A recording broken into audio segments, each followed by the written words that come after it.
इश्क, अना और तुम। नूरपुर के इस छोटे से गांव की फिजाओं में एक अजीब सा शहर था, लेकिन इस शहर के पीछे एक ऐसा तूफान छुपा था जिससे पूरा गांव बेखबर था। ये कहानी शहजाद और इरम शहजादी की है, जिन्होंने एक साथ मिट्टी में खेलना शुरू किया, मगर उनके खेल मासूम नहीं थे। इरम, जिसे पूरा गांव उसकी खूबसूरती और नज़ाकत की वजह से शहजादी कहता था, वो शुरू से ही सबकी तवज्जो का मरकज़ थी। लेकिन शहजाद के लिए इरम कोई खिलौना नहीं थी, वो उसकी ज़िद थी, उसकी अना थी और उसकी वो जागीर थी जिस पर वो किसी और का साया भी बर्दाश्त नहीं कर सकता था। बचपन का वो दिन आज भी इरम के जहन में एक डरावने ख्वाब की तरह नक्श है, जब गांव के एक लड़के बिलाल ने मासूमियत में इरम को एक रंगीन टॉफ़ी देने की कोशिश की थी।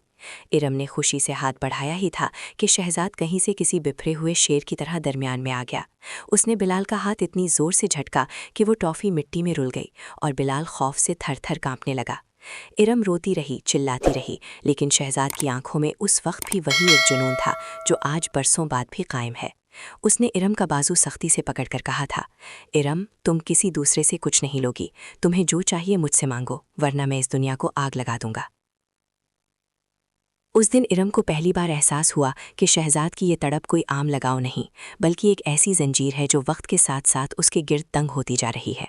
शहजाद के वालिद चौधरी कसगर इन बातों पर सिर्फ कहकहा लगाते और कहते कि बच्चा है, अपनी कज़िन पर हक जताता है, बड़ा होगा तो सब ठीक हो जाएगा।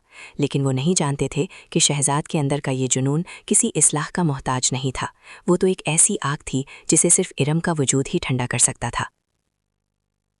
वक्त गुजरता गया, लेकिन शहजाद की फितरत में ज़रा बराबर तब्दीली ना आई। एक शाम जब सूरज ढल रहा था और परिंदे अपने घरों को लौट रहे थे, इरम हवेली के सहन में अकेली बैठी उदास थी। तभी शहजाद वहाँ आया।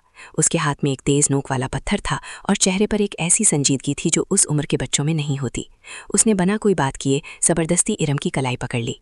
इरम तड़प उठी, उसका जी घबराने लगा। शहजाद, छोड़े मुझे, आप मुझे क्यों डराते हैं? लेकिन शहजाद खामोश रहा। उसने पत्थर की नोक इरम की नाजुक जिल्द पर रख दी और उसे खींचने लगा। इरम की चीखें हवेली की दीवारों से टकराकर वापस आ रही थीं। आह शहजाद, दर्द हो रहा है, प्लीज़ छोड़ दें।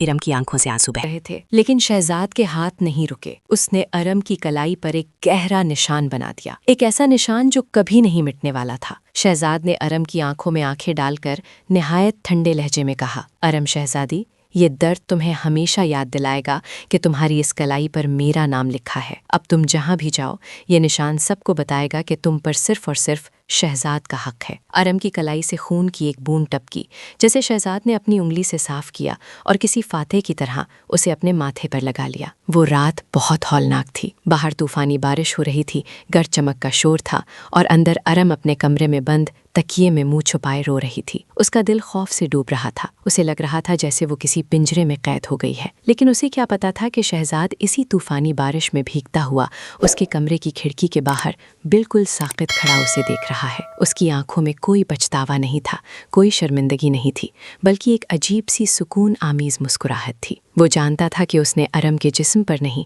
बल्कि उसकी रूह पर अपनी मलकियत की मोहर लगा दी है। बचपन की ये कच्ची जिद अब एक पक्के जुनून में बदल रही थी। वक्त बीत रहा था, कद बढ़ रहे थे और जज्बात में शिद्दत आ रही थी। इरम शहजादी अब प्राइमरी स्कूल से निकलकर मिडिल स्कूल की दहलीज पर कदम रखने वाली थी, जहां उसका हुस्न और भी निखरने वाला था। लेकिन वो ये नहीं जानती थी कि उसकी हर बढ़ती हुई खूबसूरती शहजाद के जुनून में मजीद इजाफा करेगी। शहजाद अब इरम के लिए सिर्फ एक कज़िन नहीं रहा था, वो उसका साया बन चुका था, एक ऐसा साया जो उसे रोशनी में भी नहीं छोड़ता था। अगले बरसों में क्या होने वाला था? क्या इरम शहजाद की इस कैद से कभी आज़ाद हो पाएगी, या शहजाद का ये इश्क उसे जीते जी मार देगा? ये तो आने वाला वक्त ही बताएगा। लेकिन एक बात तय थी कि नूरपुर की तारीख में इश्क, अना और दुश्मनी का एक ऐसा बाब लिखा जाने वाला था जिसकी मिसाल पहले कभी नहीं मिली थी। शहजाद ने अपनी जिंदगी का मकसद तय कर लिया था, इरम को पाना, चाहे इसके लिए उसे पूरे गांव का खून ही क्यों ना बहाना पड़े। तो दोस्तों, ये तो सिर्फ इस जुनून का आगाज था। क्या शहजाद की ये बेनाम सी कैद इरम शहजादी की जिंदगी बर्बाद कर देगी? क्या इरम कभी शहजाद की इन आंखों में अपने लिए मोहब्बत देख पाएगी, या ये सिर्फ एक जिद्दी इंसान का कब्जा है? ये सब और बहुत कुछ जानने के लिए